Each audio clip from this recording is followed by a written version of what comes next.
So hello and welcome. Happy Friday. This is Backyard Beekeeping episode number 82 and it's October 30th. Guess what's happening? This is Halloween weekend here in the United States. That's why I had my dramatic, scary opening sequences to show something really scary to beekeepers, which is your bees swarming and leaving without you collecting and returning them to your own apiary. So that's the extent of it. No costume. This is what I look like. So if you're new here and you want to know what we're going to talk about today, go ahead and look down in the video description and it will have all the line items that we're going to discuss, topics. And that leads me to another thing. Oh, by the way, this is the way to be. So if you would like to have your comment pinned to the top of all comments for the life of this video, here's what you do. You write a comment that has time codes. So 3 minutes would be 03:00, and then you just write what the subject was. And then you do another time code for the next subject entry, and through all 10 or 11 of the questions that are answered today, and then that'll be the top comment. And so you get to be the top comment, and other people get to look at your comment and find out what time code to click on to go to that subject, so they don't have to listen to the whole thing, although it would be cool to listen to the whole thing. But if you want to do that, I think it's a great way for people to get noticed and to help me out by doing that. So that's how you earn a pinned comment. If you would like to leave a comment or question of your own, write it down in the comment section below. Plus, there will be links down in the video description as well to the main website, to the Facebook page. Facebook page has a forum where you can talk about things, you can show pictures, you can get the opinion of a lot of fellow beekeepers that are super friendly, because we have fantastic moderators that make sure if somebody's mean or spamming or something like that or political, they go away. So it's friendly, easygoing place where no question is too basic, no question too advanced. We have a lot of good experience in there. So what else can we do? Let's just get right into the questions today then. The first one is by Mike. When do you put dry sugar in the feeder? So we're going into winter here in the Northern Hemisphere. I know a lot of you are in Australia, in Southern Hemisphere, New Zealand, and so on. So here's the thing. When we go into wintertime here, hopefully we have 50 to 100 pounds of honey on the hive to get your colony through a winter in the north of the United States. So the northern states get really cold for sustained periods of time. There's a lot of discussion and recommendations and practices regarding winter feeding. So one of the things that I do, I use a thermal camera to go around because my hives are not insulated except for the top. And I can see through the side of the hive, based on surface temperature, where my cluster is located. So what happens is they start off in the lower third this time of year. And then as winter progresses, they move up at approximately 1 millimeter a day. And they move towards the top. As they get near the top, we realize, they could be running out of resources, and we don't want our bees to starve and die, because when do they do that most frequently? Most beekeepers where I live lose the bulk of their colonies in early spring, February, March, that time frame, because the hives are waking up, demand is increased inside the hive. When I say waking up, I mean going into production. What is going into production? Going into production would be the queen ramping up her egg laying. A lot of people say that, well, we want to treat for mites and things like that during broodless periods. Well, based on my observations here in my hives, they're never completely broodless. It's just a matter of how many eggs the queen is laying and how much brood there is to care for. So in spring, when the buildup happens and the queen kicks in and starts really laying eggs, puts a demand on the hive. And what do? They consume their resources. Now they're in an emergency situation because they could starve out. That's why we might have to do emergency feeding, and that's where this question about dry sugar comes from. There's a lot of ways to deliver dry sugar to your beehive. One is one of the things called the mountain camp method, which I've demonstrated before, but I don't use it. That's where you take a sheet of newsprint, you lay it right on top of the brood frames. So you have to open the hive on a warm day, lay that newsprint on there, poke a couple holes in it, and just dump regular dry cane granulated sugar right on that. And then the bees chew through the paper. It also gets damp because there's condensation inside the hive, and they'll use up the sugar or they won't. So sometimes when I have tested out the mountain camp method of just sprinkling sugar on paper like that, guess what the bees were doing? Well, they didn't need it, first of all. They had honey on their own, so they didn't need the sugar. They treated the sugar like a foreign object, and they were tossing it right out of the front, right out the landing board. So that particular colony didn't care about the added sugar. But based on Mike's question here, when do you put it in the feeder? So if you're going to put it in the hive, what kind of feeder would handle dry sugar? Well, a couple of kinds. I don't know if you can see it. No, you can't. There's a carousel feeder in the corner there. Carousel, Sericel, however you want to say it. That can also be used for dry sugar offerings, so you dump that in there. The interesting thing about those feeders, like the carousel feeder and this rapid round feeder, is that they take dry or liquid feed. So if we were feeding liquid, this little center clear cone stays in there because it keeps your bees from drowning. We're going to talk a little bit about that later because I have another question about that. But for this case, dry sugar, you just pour a 4-pound bag of sugar right in here and just make sure it doesn't flood over the top of that center cone. And then what do the bees do? Bees come up through the center, and then you'll have beekeepers, because not all beekeepers have the same approach. Shocking, I know. But a lot of beekeepers will say that you got to put that food right on the brood frames or they won't get to it and they'll still starve. Okay, well, I've had a different experience, and I'm not saying that may not be true where they live. But where I live, what the bees do, so this addresses when to put it on. You can actually fill this thing with sugar now if you want to. First relatively warm day. If you've got a feeder shim, you're not exposing the bees anyway, because you should have a feeder shim on your hive. This is in it. This is covering this feeder. This stays here all the time, and then the bees would propolize the bottom and really bond it to your inner cover. So when you open this with the cone out, the only exposure is through the central riser there. So you're really not going to freeze out your bees right away. You're going to come prepared, and you're going to do this fast. So you pour the sugar in there, and then you close this up. Then what the bees are doing on warm days, usually above 51 degrees, that's when they break cluster. The cluster, as it's colder, gets tightened. As it gets a little warmer, they loosen up a little. They still might be in a cluster, loosen up a little more, still might be in a cluster. 51 degrees, spread out, explore the whole hive. So when they're in that exploration temperature range, that's when the bees will be exploring everything. They'll go up into the top and they'll go out in here and they'll be all over the sugar and they'll be checking it out, and then they go back in, even if they don't eat it, because guess what honeybees are? Honeybees are smart. Honeybees figure things out, and they explore the parameters of their interior spaces, and they know where the resources are. So if the time comes when they need it, they will go up there. So now here's the thing. So they already know the sugar's there. Now we get into February or whatever. Condensation goes up through this central column, collects on the interior cover of this thing, and drips down onto the sugar and turns it into kind of a solid lump. This does not alter the chemical composition of the sugar. It just, instead of free granules, it is now a clump of sugar. It may even have somewhat of a desiccant effect. It could absorb some of that moisture. Now this is another area where the honeybees inside the hive need to have some moisture in there, so they get the condensation off the sidewalls or off of comb that's still capped and full and away from the cluster. Condensation forms on the surface of that comb as well. Wherever the dew point hits, wherever warm air meets cool air, there'll be condensation of moisture. The bees will use that moisture to go up in here, including moisture they find in here, because they'll lick it off of the surfaces of this plastic.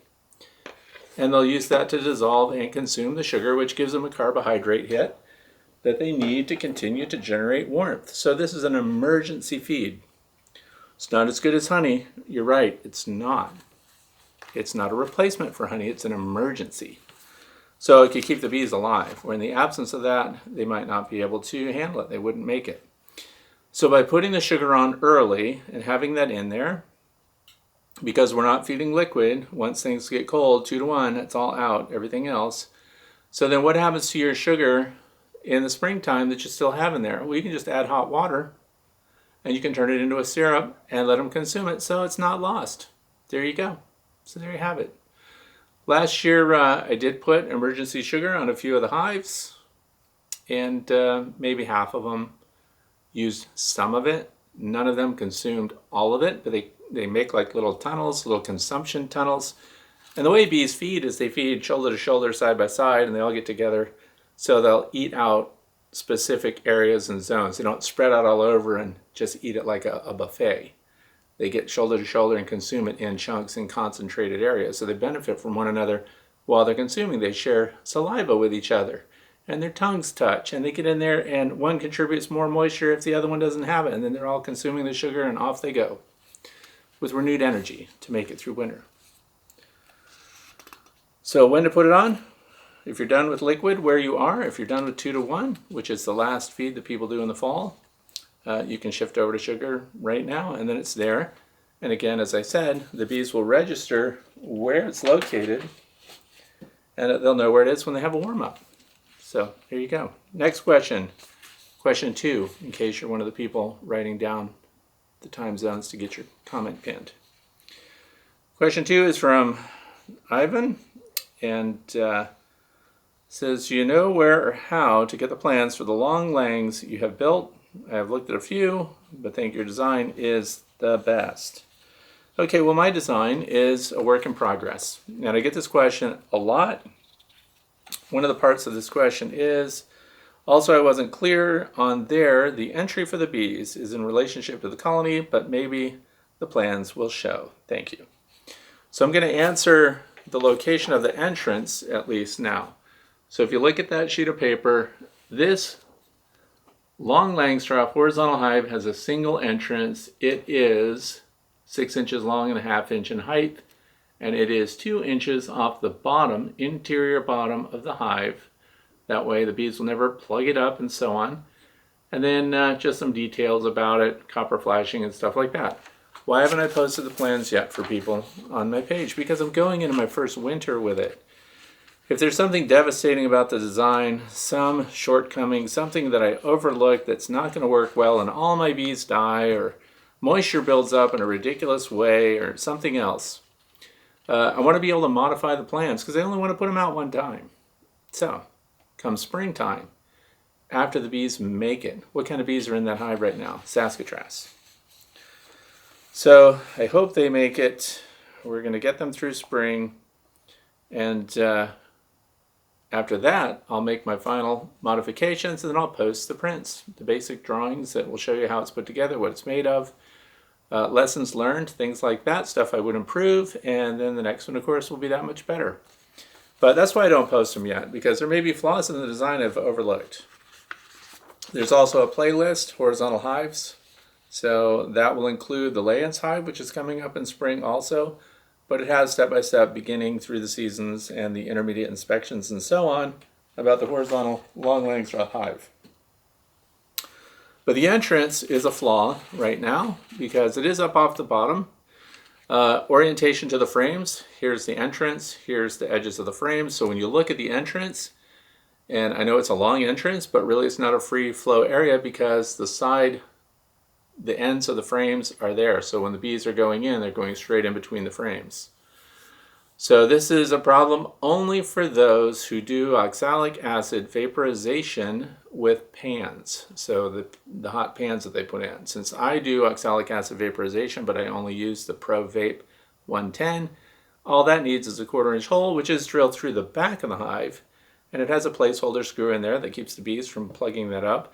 So that opening, engaging the ends of the frames right there does not bother me because of the way I deliver my OAV. So right now that's the only real drawback. People want to know if I'm insulating it. I think it has enough insulation with the wood alone because there are oak boards on top of all the frames. There's an air gap underneath that. There's the frames themselves. By the way, all those oak insert pieces now are propolised solid by the bees, so there's no drafting through there, and even the follow board, the divider board some people call it, is 1.5 inches thick. It is right up against the last frame. The bees have sealed that all the way around. What else did the bees seal up? They also sealed the bottom screens. There are 1.5 inch diameter bottom screens in the hive with control gates on the bottom so we could open them or close them. They were left in the intermediate open position. The bees have propolized those completely solid, so there is no airflow in or out of the horizontal long-laying hive right now, except through the entrance itself. So when the bees are given enough time, while the weather is still warm, and they can do propolis and they can do burr comb and all that good stuff, they have sealed everything off. Now, so that's the flat horizontal part. So we have a big compartment at the end that's completely empty. So there's nothing in it, but the bees can no longer access that. Those who have watched the videos may have noticed the bees walking through the corner and exploring that space and going right back in where the frames, the brood, the honey, the pollen, and everything is stored. But they've even closed up that tiny hole. So there's dead space there, and then there is, of course, the cover, which is fairly deep, and that's just dead air space also, and it has diffused vents up there, but we're not venting the colony itself. We're not venting the frames or the brood because the bees have created their own propolis envelope there. So all we have is a dead air space, which acts as an insulator. So I think it's looking pretty good. So this year I'm not putting, a lot of people have suggested, put an insulation bat in there, put firm, rigid polystyrene in there, something else like that. But you see, there's no thermal aspect to that when the bees are already controlling the airflow, and there's no outside airflow up against it. So we've got another 1.5 inches of thickness of wood. So we've got the 1-inch thick oak pieces, a dead air space, 1.5 inch thick pine pieces around the circumference and for the top. And there are tiny gable end vents that are about this big around, and they have stainless steel scrubby pads in them, and then they've got hardware cloth on the inside and outside of that to keep that as a placeholder. So the airflow through there is almost not measurable unless we had some kind of huge winter gale.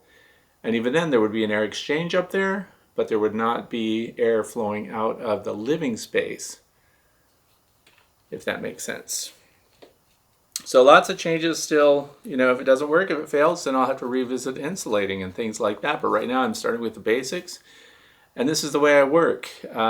If things look like they need improvement season after season, I do implemented changes bit by bit. I don't make a bunch of changes all at once because then it would be unsure which of those modifications actually benefited the bees and which of them had no benefit or no change at all. So by implementing changes in stages and on single colonies instead of all colonies at once, then the only thing I've done to all colonies at once this year is to insulate the hive covers. So they all have polystyrene covers on them for the first time ever in my backyard. So the next one comes from Dan, Las Lunas, New Mexico. Dan had a lot of questions. So I've heard that colonies kept in full shade are more defensive. Is that true? Not in my experience. Shade, I have colonies in shade and sun. So do they seem crankier or more defensive? Here's one of the reasons I think that's not, I don't think it's the shade itself. I think, and we're just talking, we're just beekeepers thinking about, wow, why would that be? Because it's not like I had 50 colonies in the shade and 50 colonies in the sun, and now I can get some kind of statistical data on that. But here's my thinking on a hive that's in the shade all the time. Why might that hive be defensive? Well, what else comes in the shade? More pests. They would have more animal exposure. They would have more pests. They would have more small hive beetles, which is another question that comes in here. So they would have more harassment from the outside, as well as not benefiting from that winter warmth from the sun. So there are some things moving against them. But do I think that inherently a hive in the shade, absent any outside pressures from predation or parasites and things like that, outside that shade itself would not be the cause of a hive changing its temperament? So there's my answer on that. Question number 2, would the colonies be more prone to hive beetles if placed in a full shade area in my climate? Okay, so now I don't know about New Mexico. The climate it's a desert region, so I think that the climate is probably extremely dry there, but the consensus across all kinds of beekeepers all over the world where they have small hive beetle issues. Our small hive beetles are heaviest here in the southeastern United States. So southern climate, southeastern. But hives in the shade do have statistically higher small hive beetle loads than hives that are kept in full sun. So that's based on reports from beekeepers all over. So citizen science there. Number 3, I will be installing a package of bee weaver bees in April 2021. The hive will be a brand new, never occupied flow hive with just the deep bottom brood box initially. 4 frames, better bee, better comb, synthetic wax, 3 open frames, and so on. Per your teaching, bees prefer a previously inhabited hive. So is there anything that I can treat the interior with that will encourage the bees to occupy the hive and become acclimated and productive, since it will be a brand new box? What about propolis powder combined with water to make a paste and coat areas of the box? Well, when we say that a hive is more appealing to the bees when it's previously occupied and they've put propolis and everything else in there, that's really relevant to when you're trying to hive a swarm or when you're trying to attract a swarm. So if you had, for example, a swarm trap out in the woods up on a tree 12 feet high, let's say, southeast exposure to an open field somewhere, while being sheltered itself on that tree, then they would be more appealing if there was an empty box with no propolis in it and an empty box the same dimensions, everything else the same with propolis in it. Swarm scouts tend to go into the propolis boxes first. But here's something that I would suggest. You can use, I want to say isopropanol, and mix that with, if you've already got, if you've already got propolis, you don't need to paint the interior surfaces with the propolis. You can just sprinkle bits of propolis in there if you want to, because that's how I attract swarms, is with bits of propolis, leftover pieces. I don't think I would try to make a concoction that would allow you to paint it on, although some people do use isopropanol and propolis, pulverize it, and then as it dries and the alcohol fades off, you do have a surface of propolis on there. But I think that the bees, because you're installing packages, I've never had them just cut out. So you've already got Better Comb in there. For those who don't know, Better Comb, being sold by Better Bee, manufactured by Hexacell, is a synthetic comb, fully drawn, ready to go.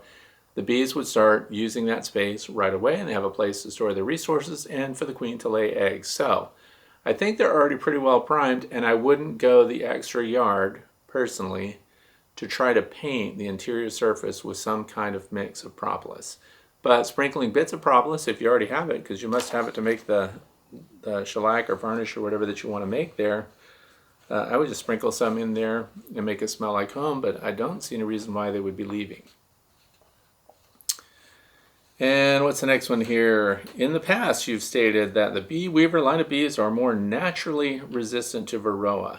Has that changed recently, or would you recommend an initial oxalic acid vapor treatment over 3 weeks? Okay, right after the initial install. Here's the thing, when you get packages, we did a small experiment on this past year with the Saskatraz bees. We wanted to know if they came loaded with mites and other parasites. And they did not, but the Saskatraz bees, just for starters here, ended up with heavy mite loads during the late summer and going into fall, and those that were treating them with oxalic acid vaporization had drop boards and bottom boards full of dead Varroa every single treatment. So here's the thing, does that mean that they came loaded with Varroa, or did they pick them up through the season? It's likely that they actually picked them up, but what it demonstrated was that the Saskatraz bees, in particular of the bees that I keep, Saskatraz, weaver, and locally collected swarms, that's all I have in my apiary. The weaver bees continue to keep their mite numbers down. So when you do mite counts, you might see the bee weavers. When I had the state inspector look at everything, he found 1 mite in all the bee weaver colonies. So, and that's with sugar rolls. I know you could get more if you used alcohol wash. So, and Randy Oliver, by the way, if you want to look it up, did some recent updates on getting the mites to release on their own, even without agitation. And some of that involved using Dawn dishwashing liquid, Dawn Clear. So anyway, the bee weaver bees are holding their own extremely well. They're what's in my observation hive. My observation hive has been untreated. We spotted one varroa, but just looking at them is not enough. So don't quote me and say that, well, he looked and he didn't see but one varroa, so there you have it. But I saw one varroa, but the other thing is they're super healthy in there. No varroa on the bottom board, which is visible all the time. And so the weavers continue to do extremely well. Saskatraz are great honey producers, so the trade-off is you're putting up with that to keep bees that require treatment when it comes to varroa. As far as hygienic behavior and other things like that, I didn't test it. I'm just assuming that they're okay at that, but what they are is great at honey production. So when you receive a package, I wouldn't do it to them right away. So there's two ways that you receive bees. One is a nucleus colony, if you're buying them. The other thing is the packaged bees. So a nucleus colony treatment, I might tend to treat those if you don't know the history and you don't completely trust whoever you bought them from. They may come preloaded with pests. You don't know. So you could treat them. But they're already going to have capped brood and bees of all stages of development in there. When you get a package, you're getting a queen that's in a cage by herself, with in some cases a couple of workers, but the way the Saskatraz people ship them, it's the queen by herself. And then you've got all these workers that may not be related to the queen. So the workers may be carrying varroa on their bodies. So they're all exposed. You could treat them within 9 days. Why do I say that? Because once you install the package and the queen together and you get the queen out of her cage and she's accepted and she's going to work, nothing is going to be capped for the first 9 days at least, maybe a couple days more, but 9 days would be a safe threshold. So before any of that brood gets capped, you would be able to treat them and have maximum efficacy, maximum effectiveness against the varroa destructor mites that might have come with that package. Because nothing's capped. So you can do a single treatment. I wouldn't do 3, you don't have to. You get them all in one shot. And then here's what you do also, which I always tell people to do. Clean the bottom boards really well. If you've got those core flute inserts or if you're using flow hives, you've got the tray underneath. Clean the tray, make sure there's absolutely nothing in it. And then when you put that in there, the day that you do the treatment, within 24 hours, you're going to look at that and you'll know immediately what kind of mite load they had. And that'll be great. And when you do that, if anybody does that, go to Facebook, go to the Fred's Fine Pal Facebook page. Link will be down in the video description. Tell us what you got off the packages and also tell us where you got the packages from. Some people reported in the spring that they bought packages of bees from people. They came not only loaded with varroa, but also with small hive beetles. Small hive beetles will follow a swarm of bees. Did you know that? Small hive adult beetles will fly with the bees and cluster with the bees. How about that? So the bee weaver line remains resistant. They remain my favorite bees, by the way. Bee weaver from Texas. You can't buy packages from them. You just have to buy queens. So you get them when you do splits and things like that. And then the other thing is, he asked what my thoughts are about formic acid mite away quick strips for treatment with flow hive still installed. I don't use them. But it is the only treatment I use is oxalic acid vaporization, nothing else. So I can't render a personal opinion on that, but there are lots of studies, lots of published information about that, and I would just recommend that people look that up. Next one, understand the smell of bananas will make bees defensive, but is there an artificial pheromone that will calm bees? Let me go back to these bananas. The theory is that banana oil, the smell of it, like you wander out, like Gilligan or, maybe Gomer Pyle or somebody, and you're eating bananas in front of the bees. They smell that banana oil and they attack you because that's similar to their alarm pheromone. Well, I can't find any evidence of that. So that's funny. I can find no evidence that going out with banana oil will incite your bees to attack you. You can sit right out there and peel a banana and eat it and not be attacked unless you've got crazed bees already. I don't know. But I have found that claim to be unfounded. You want to see somebody who tested it out? JC's Bees. Jason Christensen, something like that. JC's Bees. Look at that. Look up banana oil and watch him. He goes out, sits with his bees, and eats a banana just to test it out. Now that's one test. That's one set of bees. There may be people that have been attacked, but I highly suspect that there were other factors involved in causing those bees to attack aside from the banana oil. That's enough about bananas. As far as a pheromone that will calm the bees, here's what calms my bees. Bees are smart, bees are adaptive, and their number one sense that they go by is going to be their olfactory sense, their pheromone sense. So they're very sensitive to smells, and here's what I do, and I'm consistent about it. Now, bees only have memories as long as they're alive. They don't pass on things they've learned to one another. So they pass on things in real time. So when you go out there on hot days in the summertime, I don't smoke my bees anymore when it comes to the summer months, hot August days, whenever I want to look in on the bees. I don't smoke them. So I bring out, I have this really cool leather kit that holds my sugar sprayer. I put 1-to-1 sugar syrup in it, and I put 2 or 3 teaspoons of Honey Bee Healthy. And I've decided to use only Honey Bee Healthy, even though the predominant scent is probably lemongrass oil, so you could probably make your own. But so what I do then is I go and spritz the hive with the Honey Bee Healthy loaded sugar syrup, just as you would a smoker. So I hit the landing board a little bit. When I open it up, I do a few squirts in there. It occupies the bees. They recognize the scent. Bees are intelligent.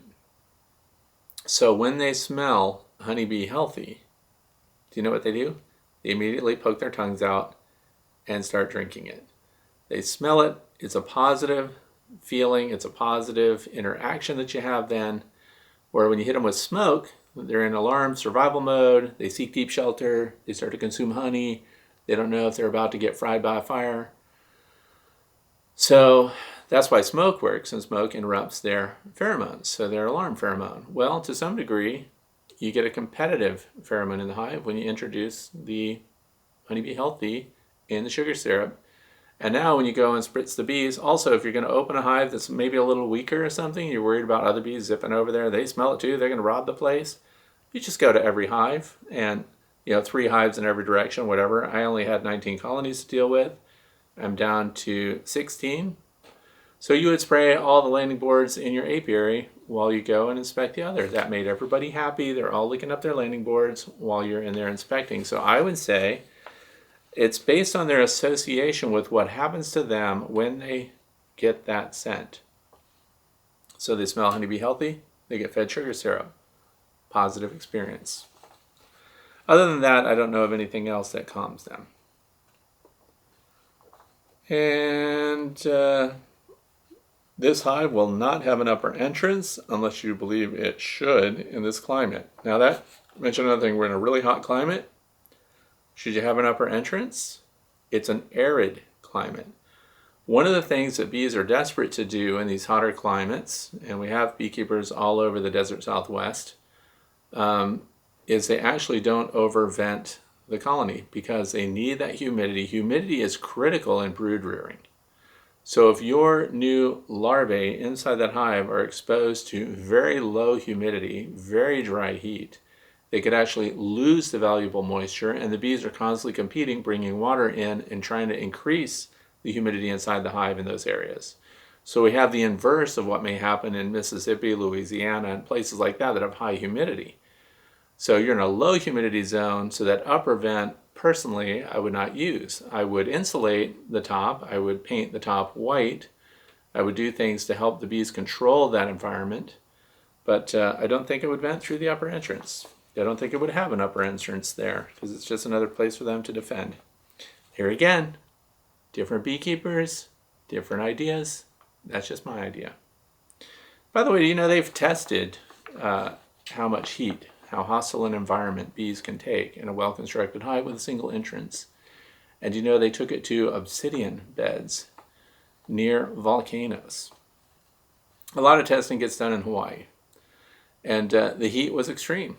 It got very hot, and the bees were able to sustain themselves and keep it cool with a full complement of healthy bees inside, a properly sized hive that's not super giant.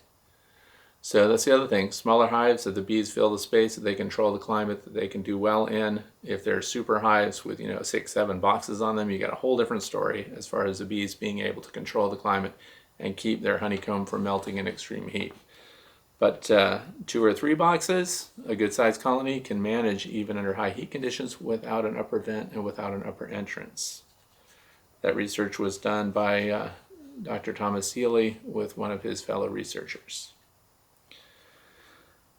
So, once the colony is established, and they have filled most of those frames, would you recommend placing the flow super with the queen excluder on the bottom, between the bottom brood super and the bees in the upper honey super, blah, blah, blah. So the question is whether you would have your brood box, then you would put your flow super on, and then have another honey super above that. So the honey super would start over the deep box, then the plan is to pull it off, put the flow super in, and then put that honey super on top, which encourages the bees to go through. I did both of those methods, and I found that there was no improvement in the bees' propensity to use a flow super if you had a honey box above it. So I would keep them intact because they've done infrastructure, remember? They've done a brood box, they've filled that medium honey super, and there's a lot of connective material in there too, and that is also some of their brood may arch up into that second box as well. So I always just add the flow super as the top box. I don't try to split them up and then put honey above, hoping that that encourages them to go through. I find that they use it the same either way. So that's it for those questions from Dan. Next one's from David. What is the benefit of taking off the flow super and storing it over winter? Well, here's the benefit. Once you've harvested from your flow supers and any honey supers, once they're done, you take them off, because I like to set them at a robbing station. That's controversial for some people in some areas, but I put them out on a robbing station, which is to the west of my apiary. The bees are smart, they know it's there, they go there, they clean up all the honey, they lick all the surfaces, so they're also sanitizing it to some degree. They're drying it out for me, it's not the least bit sticky, and then it goes into storage. The reason you do that with your flow super, because you're going to harvest from the flow super, flow hives. If you don't know what a flow hive is, I have an entire playlist on my flow hive experience. So if you go to my YouTube channel, you can click on it and watch it. So once you've done your last harvest, and sometimes they're incomplete. So for example, there's still nectar in the flow frames, but it's starting to get cold. The bees have not completely dehydrated it. They have not capped it. It's not finished honey. What do? You don't put that in storage, because that means if the water content's too high, it can actually spoil in the frames. So I take them off, put that on the feeding station also, let the bees clean out all those frames and recover some of that honey and get it back to their hives. I don't care which hive it goes to. Then those are cleaned and put in storage. What happened if I just left that on the hive going into winter? Most people have a queen excluder underneath their flow super. So if you have that and the flow super's on and wintertime comes, where are the bees going to go? They're going to migrate up through the year, through the winter. They're going to migrate up into that box. Who can't get through it? The queen can't get through it. Drones can't get through it. And so the queen can be left behind, or they cluster around the queen and the food resources are above and they can't get to those. So I always take it off, plus it's a great time.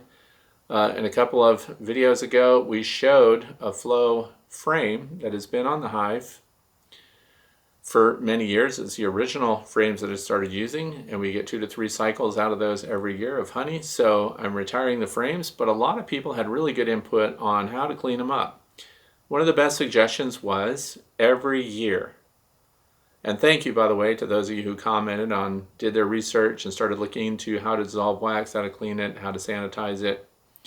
I did do an ultrasonic cleaning on them, but anyway, the point is, if you heat it up and clean those frames every single year, the buildup wouldn't exist. So we actually would get an extended use out of those frames. So right now we know for sure they're good for 4 or 5 years. So, and there's no physical damage to it. So it's just a matter of keeping them sanitized and clean. So another benefit to taking them off for the wintertime is that you can do that servicing of those flow frames, which by the way are plastic frames. So the key would be to put this in really hot water that's hot enough to dissolve away the wax and propolis, but not hot enough to damage the wax itself. And what would really be great is if the flow company would put out a really good boiling water or some method for cleaning and maintaining those frames. So I think we kind of need a standard for that, where, you know, take it up to 125, 130, 140 melts wax. So maybe the safe zone is 145. You melt all the wax away and get the plastic in there, but not leave it in there for a dwell time long enough for it to actually melt or damage the plastic. But it would melt away all the propolis and everything, plus it would hit a temperature that would kill bacteria and stuff like that. So you also might have a secondary dip of bleach water or something that kills any follow-on bacteria, then it goes into storage. So anyway, that's the benefit of taking it off and storing it. The bees can't use it anyway. The other end of that is coming into spring. And I always recommend now, if you've got the money, buy a whole flow hive if you want to. And if you want to get a $50 discount on a flow hive, go down in the video description. There's a link. No matter where you live in the world, there's a link for you. And you get $50 off your purchase there. But here's the thing. Early on, when I started with just the Flow Supers, I was putting them on the standard Langstroth 10-frame hives.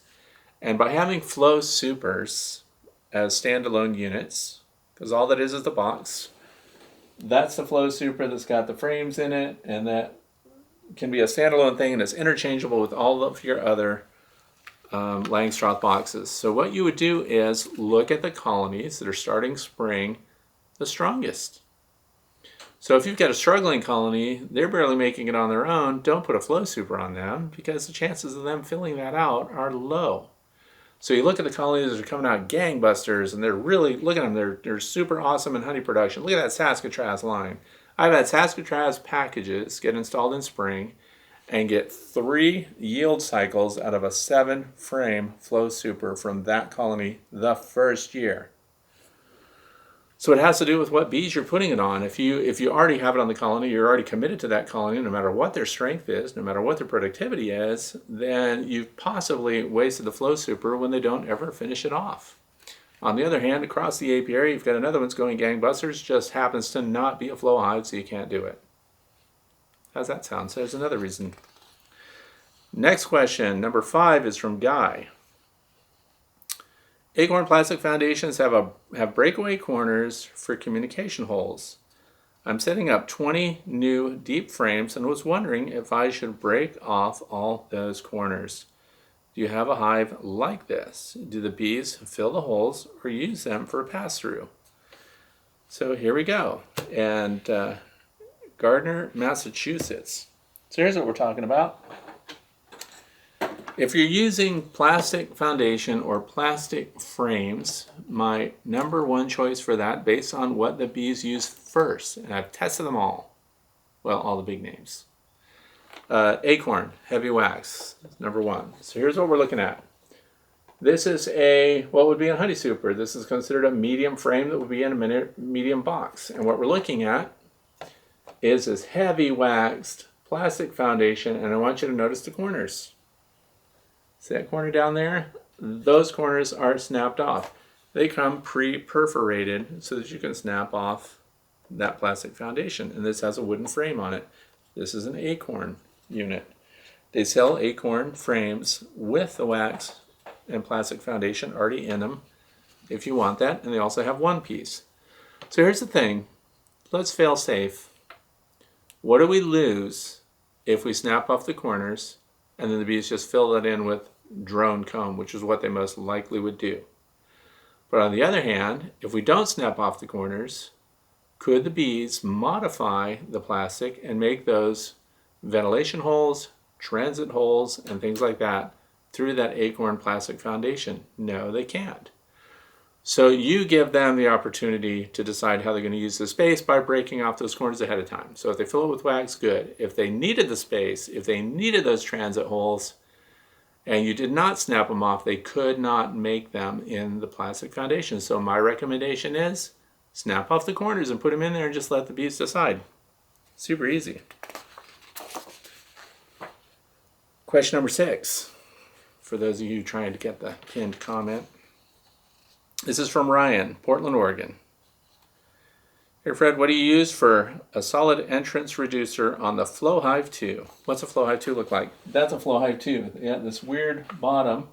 The bottom board has an aluminum insert and it's really skinny. The entrance is really narrow.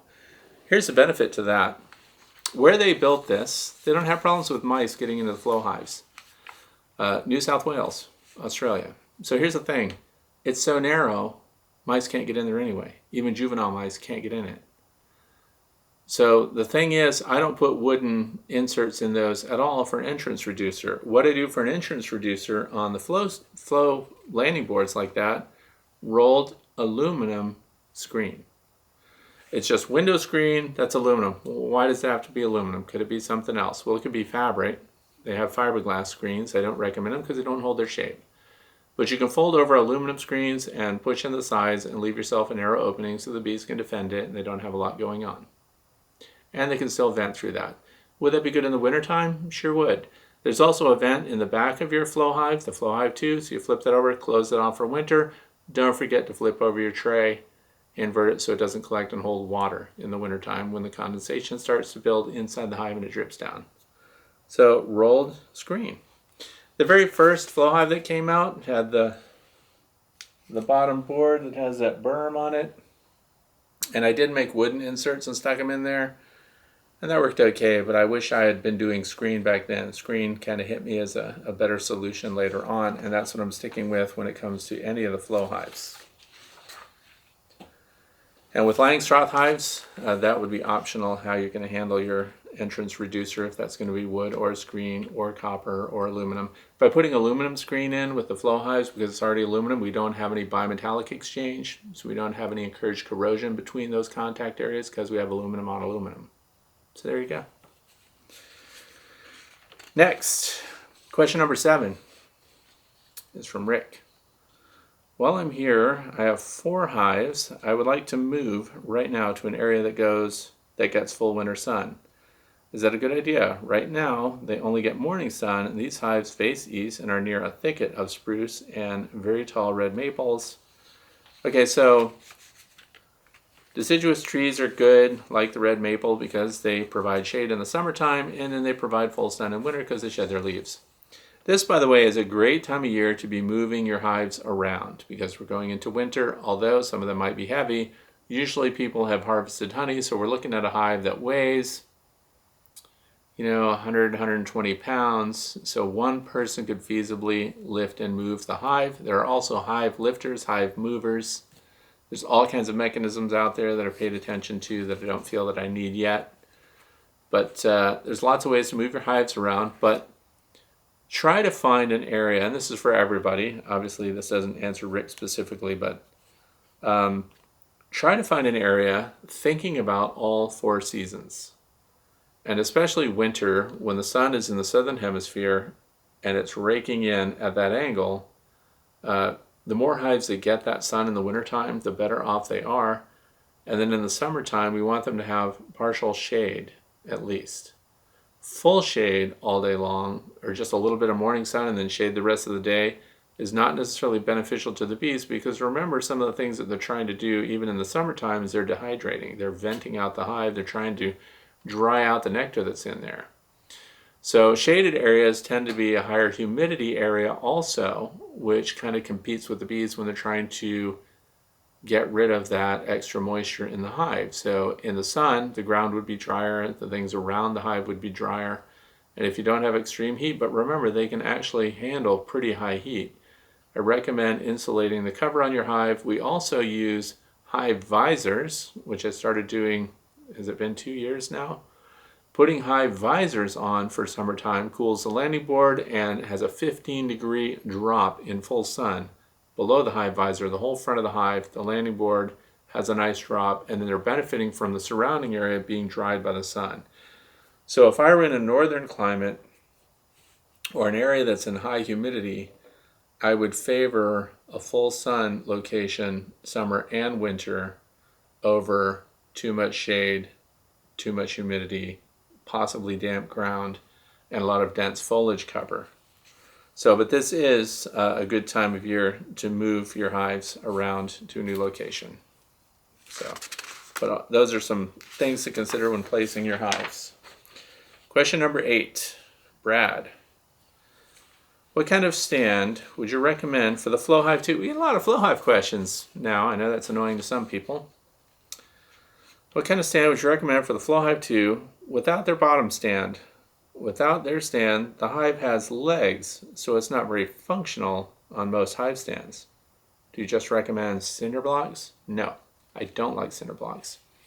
And I know that in the picture here, Brad includes my video that shows my integrated pest management with the trays, and that hive is sitting on cinder blocks. It's because I was in a rush. I just grabbed a swarm. I didn't have a hive to put them in. I set out the cinder blocks. I put the hive on it, and that was a temporary thing. And of course, here we are. It's been sitting there for years. So what are we talking about when it comes to, again, I'm glad this display model's out here. Flow Hive 2. See, there's a bottom support system that actually has legs on it, and then there's extensions to those legs. Those are those angled pieces that come down, and there's a threaded piece which allows you to adjust. So you adjust the threaded feet, it tilts back, it levels the hive perfect, even if you're on cinder blocks or something like that. So what we're talking about is those adjustable legs with the threaded feet is not part of it. So the hive we're talking about just has the feet. If you notice, they have arched up areas above the feet. So it's not like a regular bottom board where the entire thing is just a flat surface. With the flow hives, those feet come down, arc up, feet come down again. So the way you set that down may be different. So if only I had done, like a drawing to show you what to do. Oh, look, here it is. So when it comes to setting up your hives on stands, this is not just the flow hives, but this works for flow hives. If you look at my videos, I have a lot of iron T-posts supporting horizontal 1.5" steel galvanized conduit. And those have U-bolts hooking them to the iron T-posts. And if you notice, T-posts have these little bump outs on them. So you bracket those right to that, and that keeps your bars from sliding down. You make them so that the front would be lower than the back. Then what I do, well, the front would be over here. But anyway, whichever side your front or landing board is going to be, it should be lower when you're setting up your bars and everything else. Then I just run 2x4s front to back, which bridge over those heavy conduit pipes. And then I run, for the flow hives, I run a horizontal 2x4. This is a top view of that same setup. So now look at this. This is what I recommend for people that have flow hives with the feet or without the adjustable feet.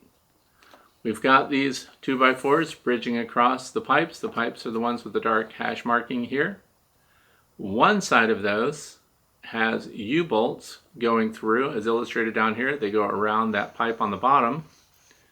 U-bolts, right?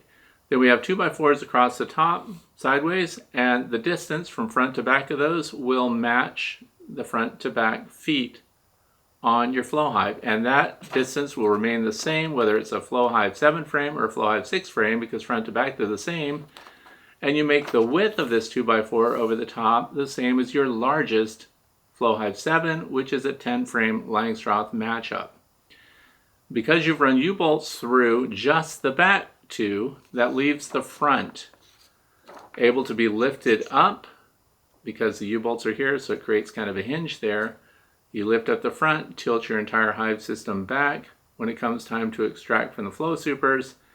Then when it's done, you just lower that right back down onto that 2x4. So you've got this stability. So we've got 4 2x4s, 2 running forward and back, 2 crosswise, and these are screwed together and glued together. And they're on the same T support system. Very simple to do, and that's what I recommend for the hive stand for your Flow Hive 2 that does not have the adjustable feet. If if I had a drawing, that's what I would show you. Okay, so next question is number 9. You have said a few times, lost their queen. Other than swarming, why would you lose the queen? Okay, well, you know what? That's a frustrating question for a lot of people, because when you get in your hive, you think it's a strong hive and it's doing super well and they're super productive, and you notice something's wrong though. You're looking at the colony and what's not coming in. It's the middle of summer. A lot of stuff going on out there and they're not bringing in enough pollen. What's going on? But they are bringing in pollen, just not enough. What's enough? They should be bringing in at least 10 pollen loads. You should see foragers coming in with 10 pollen loads per minute. That would indicate that somebody's in lay in there. But what if the queen's gone and they're still bringing in pollen? Then you might have a laying worker, because even developing drones, which is all the workers can produce, the drones need pollen in their larval state. So there might still be some pollen coming in. Now, why did the queen leave? The most frequent reason the queens are gone, the colony is queenless, is because there was a swarm. The old queen left. New queens were produced. Or some beekeepers get in there and smash all the queen cells, or they try to select a specific queen cell that they want to win out, and they smash the others. I don't smash any of the queen cells, because that's where your replacement's going to come from. But let's say you did. Let's say the queen hatched, the new virgin queen, and she gets healthy and she flaps her wings and she works out and she gets fit. And in about 9 days after hatching, she takes off and starts to do her mating flight, and bam, a bee flies through and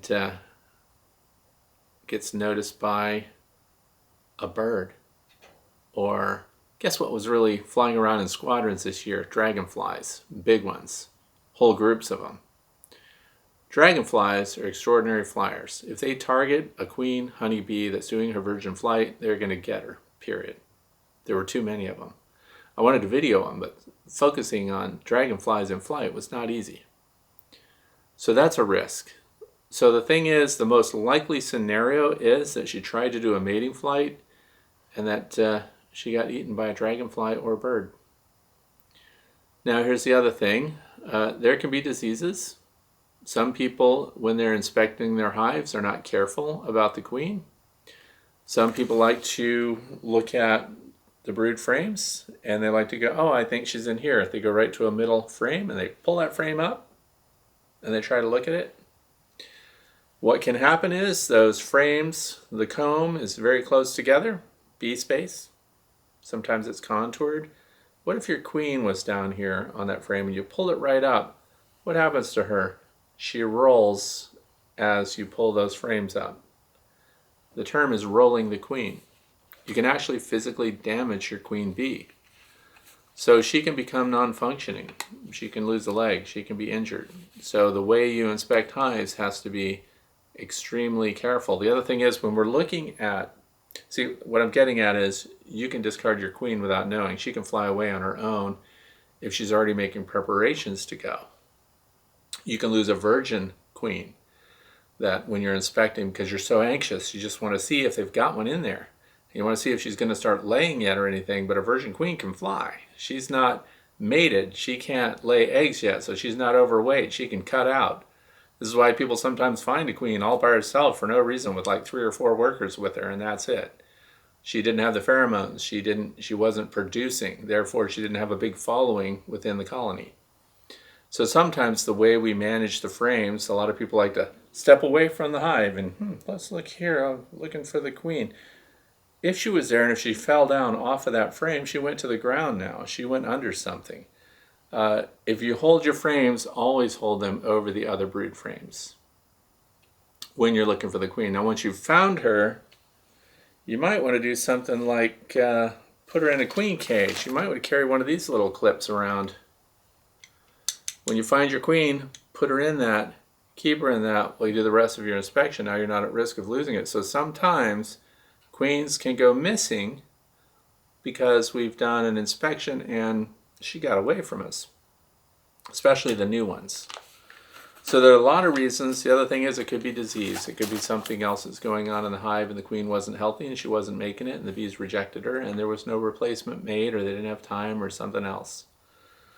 So because remember, what if a queen just became sterile?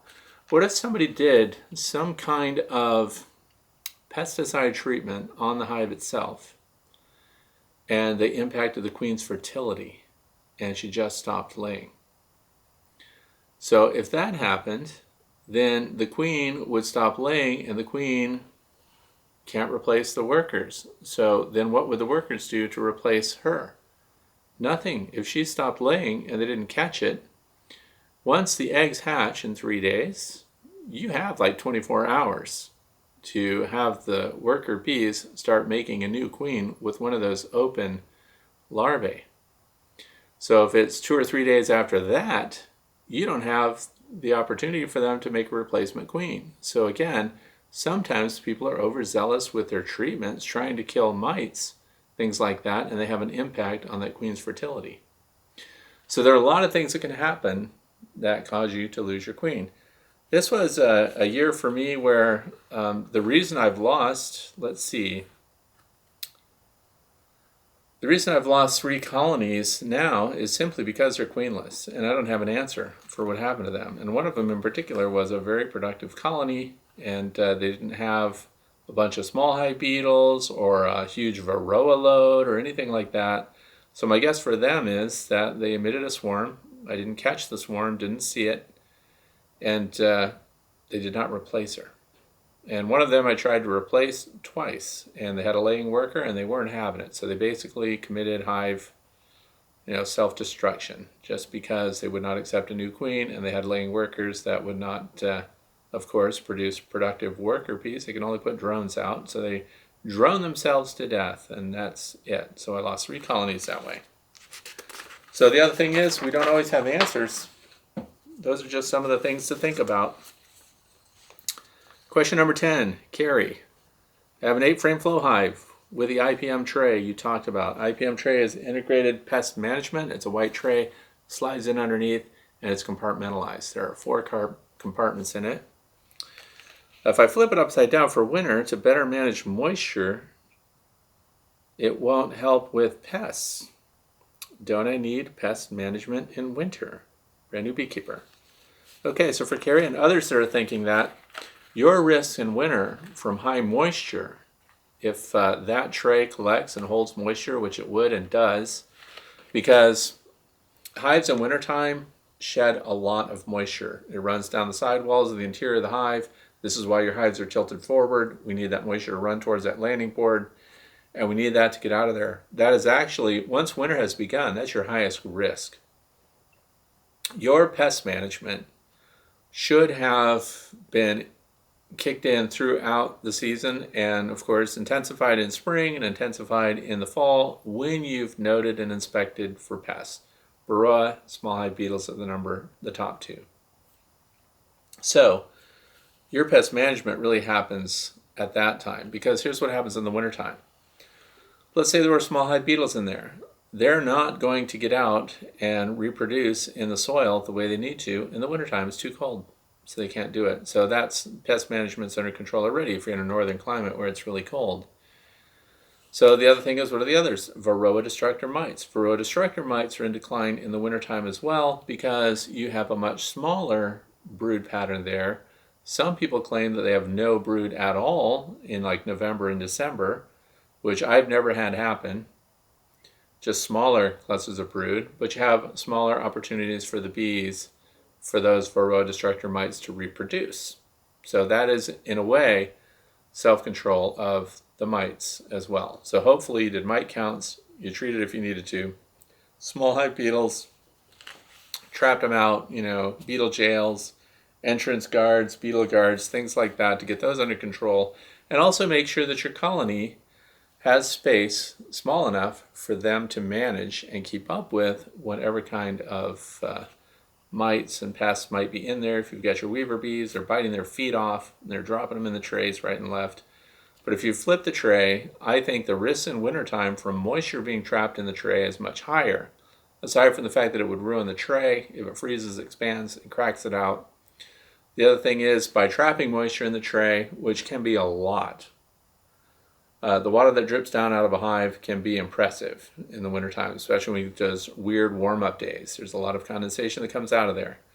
So if that falls in the tray and there's a screen over the top of the tray, which is aluminum, now we have a surface area of moisture that the bees cannot dehydrate, they can't get rid of. So your risks from moisture trapped in that tray are much higher than the benefits from pest management in the tray, in my opinion. So, food for thought on that. Next is question number 11. I recently discovered your YouTube channel. I was watching episode 60 regarding rapid round feeders, and I believe you had another also. And I utilized the cotton sock idea late in the summer and had excellent results. I also remade the clear plastic cone using 1/8" screen and a hot melt gun. I'm going to stop right there. There are things to think about when it comes to these rapid round feeders. So what we're talking about is, with this central cone, you mentioned that we put a sock on here, and the sock does a couple of things. It wicks up the sugar syrup into the sock, and the bees often just come to this area and they feed from it right there, so it acts like a wick. It also gives the bees footing for going down here and not falling into the syrup and being trapped. Most of your bees get trapped and die in rapid round feeders when they get completely empty, and if this cone does not go all the way down to the bottom, if this goes all the way to the bottom, the bees cannot get through under here and get out into the free surface area. But one of the things I want to talk about, you sent pictures of this and you did a great job of reproducing this clear plastic cone out of screen. And that makes sense because the bees can get their footing on that and they can get in and out, of course, without drowning, which is what the sock does. It gives them that footing. But there's something I want everyone to think about. When we look at this rapid round feeder and we look in here, there's condensation inside this little cone. And you will also see not just the bees that are up in here that are feeding on the sugar syrup during the warmer months, which should be gone in wintertime, but when there is sugar syrup, there are also bees up here trying to vent this out. Why? Because this is a source of humidity. This is a source of moisture. So by having a airtight, clear plastic cone in there, we don't have airflow around it. We have a minimum surface area in a circle around that. And it looks like it's about 1/4 inch wide, and then the circumference. So the bees are actually trying to dehydrate that. Now let's take this out and replace it with a screen. Now that seems like a great idea, but now what happened is, with this lid on, this thing has a 1/2 gallon of sugar syrup in it. Now the surface area is this entire open area now, open to the air, which is open to the hive through this hole. So now the bees that are responsible for controlling the humidity in the hive and lowering it are now in overdrive. So you'll see the number of bees picking up in here that are trying to vent this off and drawing this moisture out, because their whole job is to control humidity and keep it low. Because what's going on down here, they're also trying to dehydrate the nectar and honey that they're making in the frames and the cells. So they're trying to get the humidity down, but we just contributed 1/2 gallon of humidity by having a screen with all that open surface area. So what these plastic pieces do is they provide us a way to look in because they're clear, but they also limit the amount of surface area, the amount of moisture that the bees are exposed to that they're going to try to control. So that's one of the reasons I don't like the idea of drilling a bunch of holes in this plastic, because now you have more venting and they're trying to dry it out and there's too much humidity up here. So I would expect with the screen there that now you're going to see a lot of propolis workers going to work on that screen trying to limit the exposure. In fact, it'd be interesting to know if you put that screen on there, if the bees did start propolizing it, and they can only do that when the weather's warm, by the way. So if we do this later when it's cold, you wouldn't have syrup anyway in the cold months, but screens are counterproductive for the bees that are up in the honey supers trying to dehydrate the honey because now they're going to try to dehydrate that whole half gallon of sugar syrup. So it's a great idea for keeping the bees from falling in, but it exposes them to a much higher humidity environment and another area that they're going to have to control. So that's the end of question 11. Now we're on the last question. This is from Brenda. I put spirulina in my rapid round feeder, sprinkled it all around the bottom, came back several days later to find 8 or 10 dead bees covered in spirulina dust. It would probably have been better if I had made a pile in one area and left the spirulina free areas for them to walk over to the pile. Okay, so here's the thing. I want to talk about the spirulina because I did mention it before. I have a whole container of it here.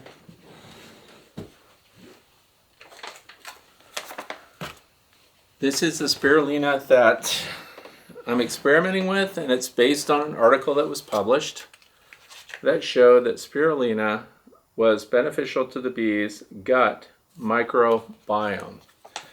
So what comes up next is how to deliver that to the bees. I don't like putting I don't put pollen substitute like Ultra Bee. I don't put, real pollen, dry pollen. I don't put any of that inside the hives.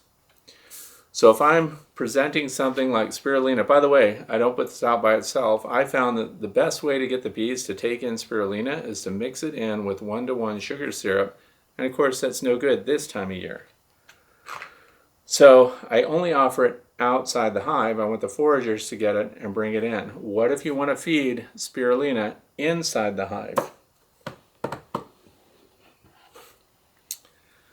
Look at this stuff. It looks like road tar. In fact, it kind of feels like it. That is from a spirulina patty. This is a spirulina patty. This would go inside the hive on top of your brood frames. There's enough space there. This is a spirulina patty. Really strong spirulina smell, and this stuff is proven to improve the gut microbiome of the honeybee. These patties, as far as I know right now, are only available at one place. So it's going to be Healthy Bees, Healthy Bees, LLC. So if you look up Healthy Bees, spirulina patties, that's where they come from. Look at this. Now don't buy a whole bunch of this stuff. It has a shelf life of 1 year. So will the bees eat it? Yes, they will. And I think that's because it has a lot of sugar built into it too, to encourage the bees to take it, which is what I do when I put it out on warm days.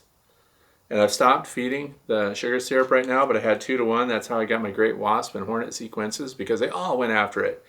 And then as we got into the last couple of weeks, so the last couple of weeks of September, first week of October, the bees took it over. So the bees were really hitting the spirulina and bringing it all back in their bee gut.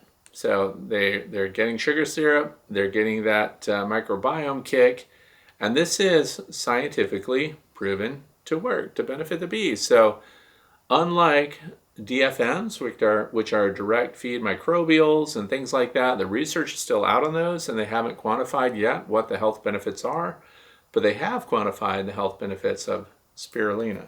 So if you're making your own, and they do take it up with the sugar syrup, but now we're getting to the point where it's too cold for that.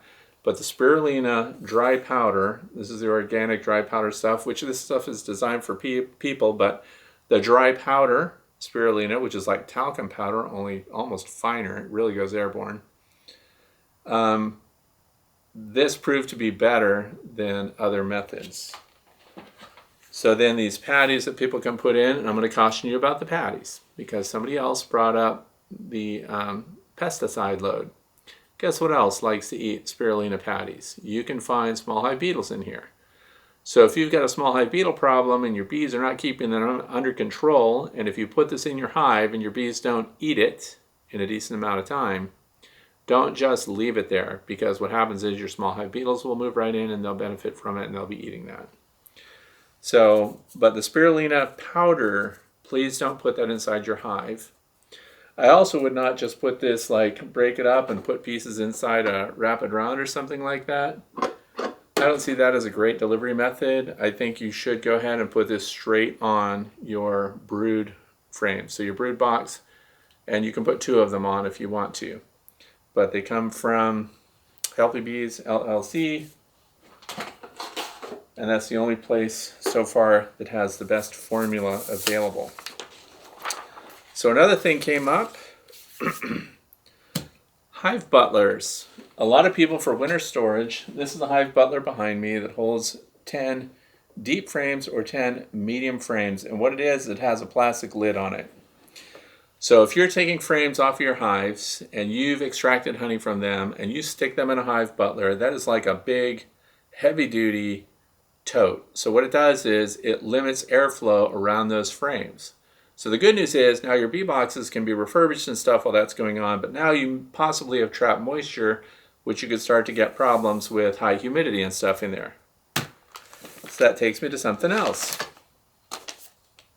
And by the way, it was the hive butler people that sent me a message and cautioned me that I need to remember to manage moisture in those things because they don't have good ventilation. They do have one that's got a screen top, but so it's thanks to them that I even looked into this. So this is what I found. This is called Wise Dry. Stay dry, stay fresh. So these are desiccant packs. And these are big. These are the silica gel 50-gram size Wise Dry. And why did I end up with this particular pack? These are reusable. So these start off clear or light yellow. You put them inside, 2 or 3 of them in each of your hive butler containers. And then as these things take on moisture, they darken up and they ultimately will turn green. And then guess what? You throw them away? No, you reuse them. So there's a procedure that comes with it. There's a little guide packet.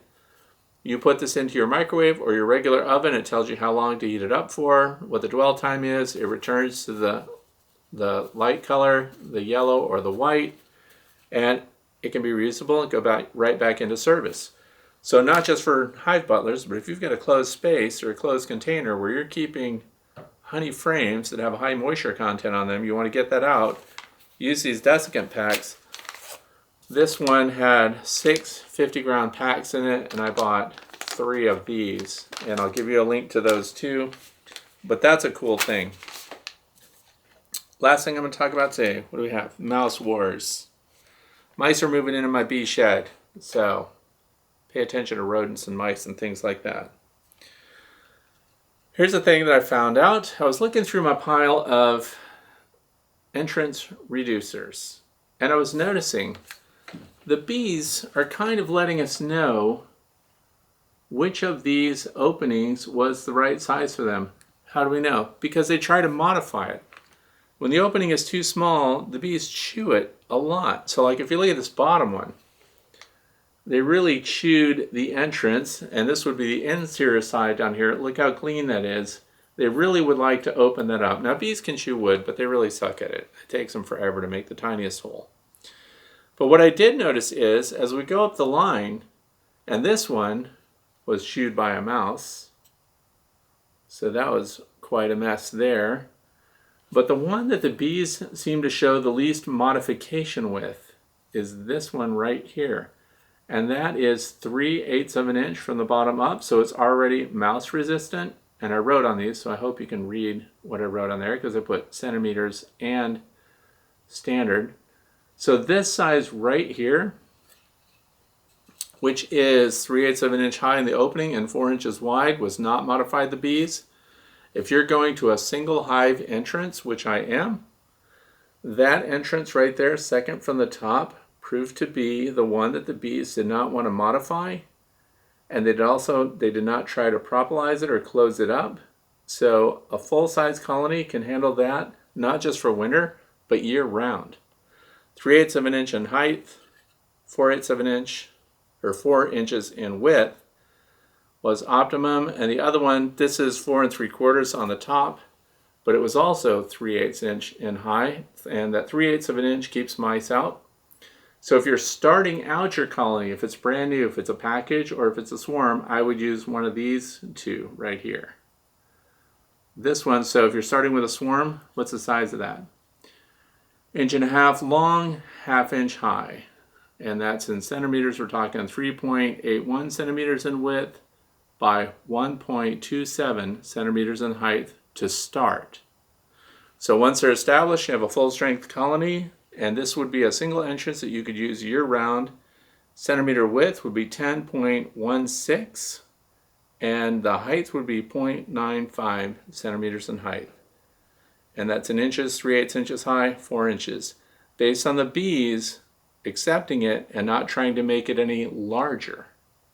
So that works. I thought it was cool to have that little exhibit to show how the bees have tried to modify others. They definitely felt this was too small very quickly, but if you're just starting out, this will stop robbing with a brand new colony. But as they get going and the colony strength gets bigger, this would be the optimum one to keep mice out and the bees can still guard it. Now, if they were having troubles being robbed or it looked like they were being robbed, just roll up a little screen and tuck it in there temporarily. But that's good stuff. That's it for today. Thank you for being here. If you have questions, also, because there's so many of these, don't forget to click the like button down there so that you know that this is one of the episodes that you've watched. And I hope you had a good time today. Hope you learned something. And I appreciate those of you that are putting in questions. And if you're the one who's written in all the time codes and subject matter next to them, and you post that comment and it's complete, that will be the pinned comment, and other people will benefit from your contribution. So thank you so much, and I hope you have a fantastic weekend.